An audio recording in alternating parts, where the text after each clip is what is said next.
Are you aware that every year there are some housing and rental changes that occur in the state of California? In 2024, we have a few things that I want you to know about, and I'm going to give you also my comments and reactions to some of these. Let's go over the first one, which is related to San Francisco housing scrutiny. California's housing agency will assess San Francisco's progress towards its state-mandated housing goals every year starting next year, subjecting the city to a higher level of scrutiny than any part of the state. Other cities and counties will be evaluated every 4 years. This is a new law called SB 423, will add to the pressure San Francisco is already facing after the state housing agency conducted an unprecedented audit of its housing approval process and is threatening that the city must cut some of its red tape or lose control over permitting. Here's how I look at San Francisco's housing situation. They have a lot of houses available and a lot of units. And quite frankly, a lot of them are not that expensive. Can things be cheaper? They can. But the question is, would a developer still want to build anything? There's been a lot of things that were scheduled to be built in the past, yet they decided not to do it. And that's because it doesn't make any sense for them to do it. It doesn't make any sense for them to build it as rentals, but it also doesn't make any sense for them to build it as condos for sale. So they're kind of stuck in this bind. The city needs to be realistic too. They can't just be like, I'm going to mandate you to do things and no one wants to do it. But what are the ways to do it? You either got to cut down on the cost of getting these things streamlined. You may even have to create some sort of tax incentives, but it's a very tricky thing going on right now, right? San Francisco is in a world of hurt, especially with how much they have lost in terms of decline of revenue and taxes. So while the state may be like, you got to build more,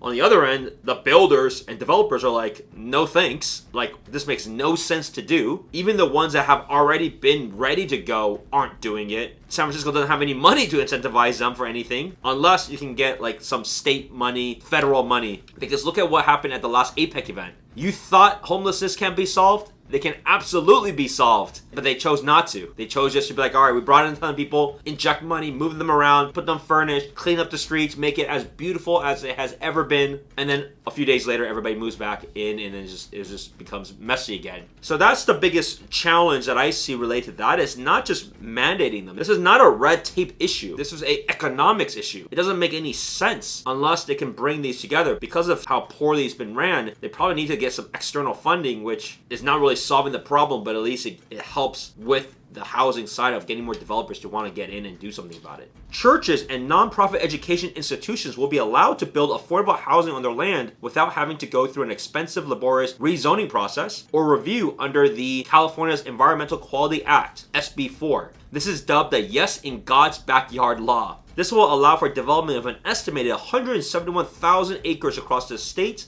according to the U.S. Berkeley Turner Center. A couple of things about this. This measure stipulates that any organization building streamlined affordable housing on their property must maintain the affordability of those homes for a minimum of 55 years for rentals and 45 years for owner-occupied units. So this is a really interesting thing too, because churches and nonprofit education centers, they already have very favorable tax laws. And so this really helps them even more. But the question is, does it make sense for them to become real estate developers? It's all a math equation. But this is a really interesting opportunity. It creates all of that land, because they have a ton of land that they couldn't really do much with it. They're not going to build a bigger church unless they felt like they're going to have the capacity. But they're sitting on a ton of land, but now they can build housing. So they may do some joint partnerships with developers if it makes sense. These are now opportunities for developers to be like, does this make sense? Should I get into this? Should I do this? Think about SB 9. SB 9 allowed you to do lot splits when it comes to a larger lot and making two separate lots to then build another house. So that technically can double the supply of that previous lot. And this is a huge lots.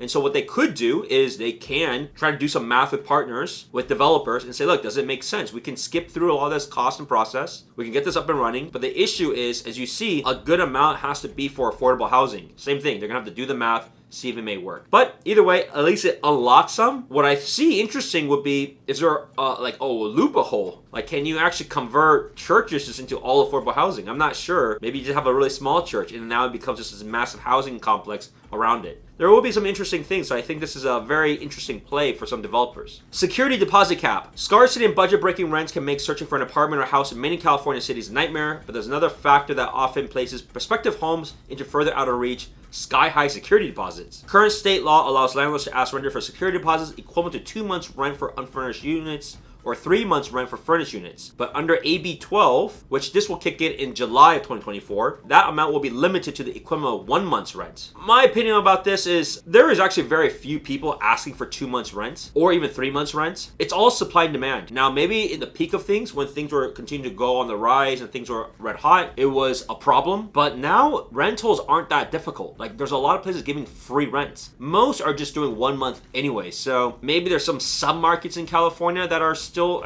having this, but it's all supply and demand. If there's not that much demand for units, people are going to go for those that have better terms. 1 month of security deposit is a better term than 2 months. However, it was like one of the last things to really be concerned and worry about. So it's not that big. And the last thing is SB 712. This allowed tenants to store electric scooters and bicycles in their apartment as long as the battery meets certain safety standards. If a battery does not meet safety standards, then the tenant may have to purchase liability insurance or may be prohibited from charging the mobility device indoors. Kind of interesting. I don't know if you ever knew that was a problem. I didn't know about the electric scooters. I thought you could obviously bring those in. Maybe electric bikes may be different. I was surprised that this is even something that needed to be discussed. I would have imagined you would have been able to do it anyways inside. And for convenience, it's maybe even a safety thing to leave it inside your apartment than like in a garage or in a bike rack, or especially leaving it outside. I don't see this as being much of a concern. The only concern is like we've seen some small incidents of batteries like blowing up. That would be the huge concern. So the question is, what kind of liability insurance will there be in case like something like that unfortunately happens? But then again, that will be the risk of the tenants, and then the tenants have to disclose if they have that to landlords to make sure like they have the proper coverage for that. Well, those are the things for 2024. So what did you think about it? Was there anything that I missed? Was there anything that's going to impact you as a homeowner, as a renter, or as a landlord? Leave it in the comments below, and I'll see you in the next video.